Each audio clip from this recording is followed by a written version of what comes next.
A graça é a paz. Hoje nós vamos falar sobre atitudes após um pecado. A Bíblia nos fala no livro de Gênesis, capítulo 4, de um homem chamado Caim, que tirou a vida de seu irmão. E quando interpelado por Deus, ele tem uma resposta para o seu pecado. No capítulo 4, versículo 13, ele disse: Então disse Caim ao Senhor: é maior a minha maldade que a que possa ser perdoada. Ele dá uma declaração que ele não pode ser perdoado.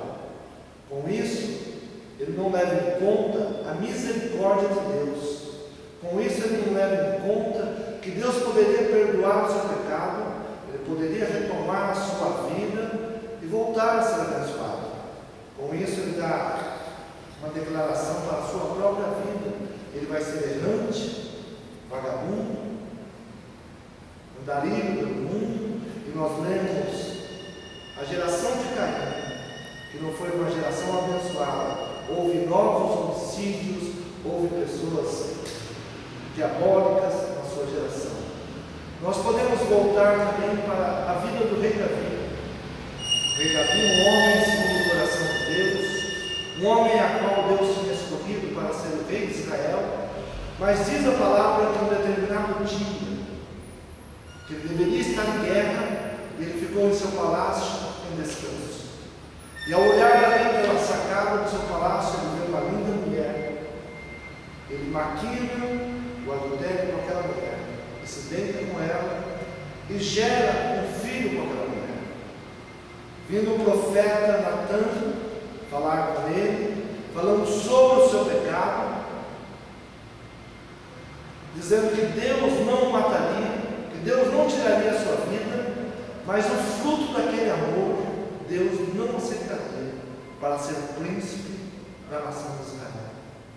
E Davi, ele se arrepende do seu pecado.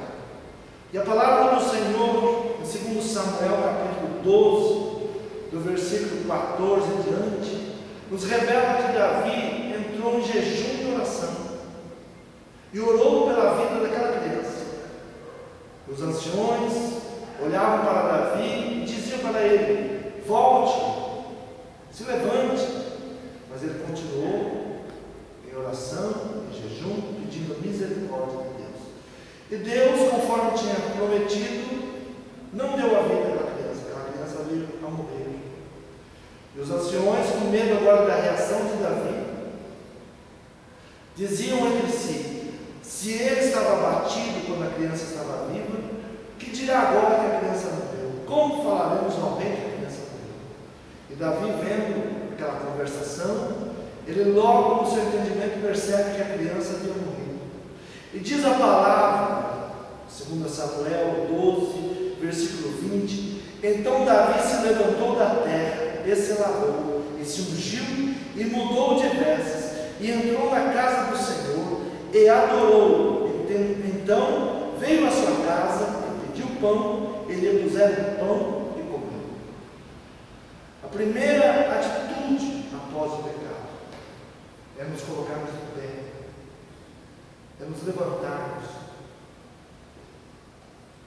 E diz a palavra que Davi se levantou. E a segunda atitude de Davi foi se lavar, se banhou. Sempre que nós falamos em água, fala de purificação. Após o pecado, é necessário se colocar em pé novamente, se purificar, se lavar, e se ungir, derramar o óleo precioso sobre a sua cabeça. O óleo representa o Espírito Santo de Deus. A oração de Davi após o pecado foi exatamente essa: não retires de mim o teu Espírito Santo. Nós não podemos perder o Espírito Santo de Deus. A palavra do Senhor diz que é como o óleo precioso que desce sobre a cabeça e desce pela barba de Arão e desce sobre suas vestes. Nós, mesmo após o pecado, não podemos perder o contato com o Espírito Santo de Deus. E a outra atitude de Davi mudou as suas vestes. Mudar as suas vestes nos fala de não andar sujo, de uma nova roupagem. A palavra do Senhor em Apocalipse diz: bem-aventurados são os que lavam as suas vestiduras no sangue do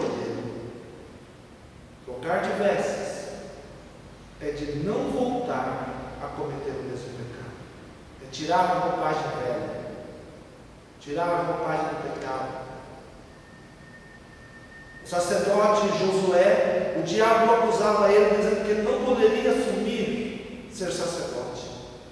E Deus, conversando com o inimigo, diz: o que impede Josué de ser sacerdote? E o diabo diz: as suas vestes estão sujas.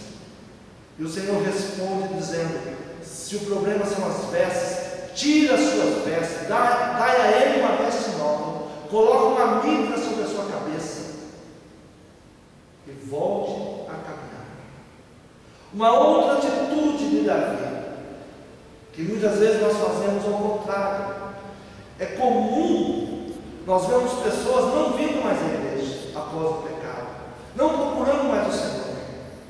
Davi, pelo contrário, ele se levantou, se lavou, ungiu-se, trocou suas vestes, e a palavra do Senhor diz: entrou na casa do Senhor e adorou.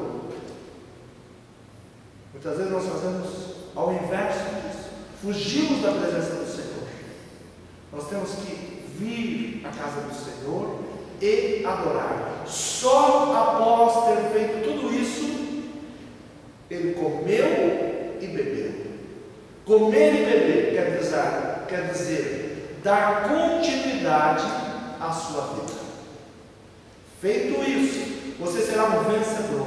Não importa o pecado que você cometeu, não importa onde você cair, se levante, se lave, se unge, troque tuas vestes, adore o